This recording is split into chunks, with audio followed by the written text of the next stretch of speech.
hyperbole, symbolism, alliteration, metaphor. That is just the first 4 lines in Freetown Collective's ode-like tribute to home. Now many will know the poetic foundations and building up of the members of the Freetown Collective, and they have not abandoned those qualities as proven in the image-filled lyric. Where's the poetry in Take Me Home by Freetown Collective? I'll go cross any ocean to find it.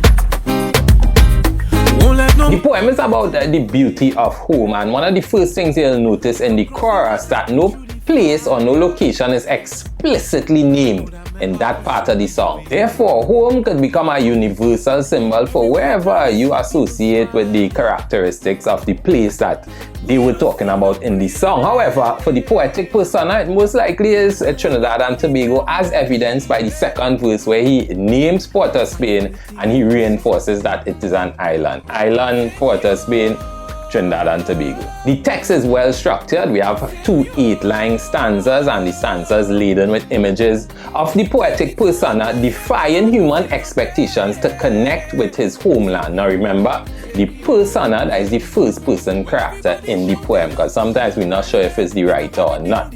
In the first 4 lines, the persona is following his heart.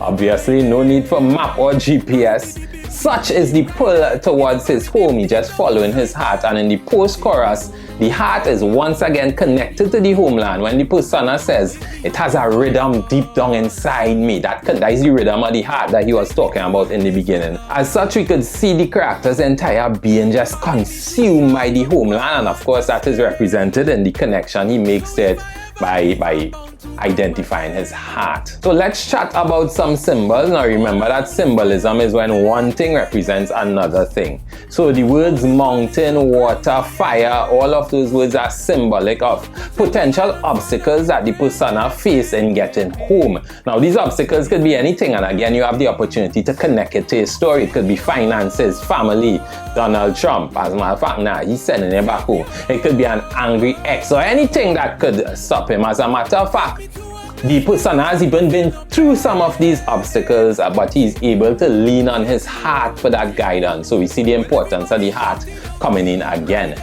So let's jump to stanza 2, where he has this line, wake me up before I fall asleep. And this line may have multiple meanings. 1, he could be wary of falling asleep and missing the opportunity to go home. 2, he could be in such of a euphoria that he is afraid that he'll kind of lose it in a dream. And next thing you know, he fall asleep and realize the whole thing wasn't real. And 3, he could simply be tired from the trials he faced on the journey home. Remember, he go across ocean, he say he went through the fire, etc. And all he wants to do is he wants to bask in all that's home. He doesn't even want to close his eyes. And I like it. I like it when one line could punch that amount of mystery. And there's actually a name for that technique. It's called ambiguity. Now, ambiguity is where multiple meanings in one word or a phrase, and that tends to create a little depth, give the reader something to think about, engage the reader a little bit more. And I like that in this particular text, it didn't really carry us far in the meaning and we get lost in it. Because ambiguity is something that needs to be done skillfully. And if you don't do it skillfully, you just lost your readers, you lost the idea, you lost the image, you just lost. My favorite line is, marry me to the heart of Port of Spain, so if I ever leave, I'm bound to come again.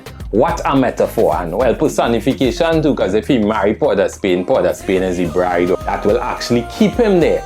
Now, I like this line because it suggests that people will always come back to marriage. It connects marriage to that boundless love, which is not typically a sentiment in calypso or soca. So I like how Freetown went against the grain there. So yeah, think about how marriage is really displayed in calypso over the years.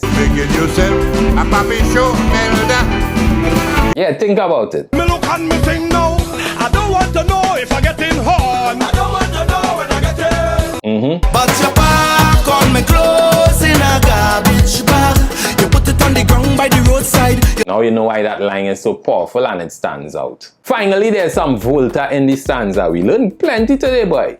Now, volta is a sudden shift or turn in thought, and I'm sure you all seen it in stanza 2 already, whereby line 5, the persona accepts the grim reality of the larger world. He recognizes that these ills of the world are capable of coming home if they're not here already.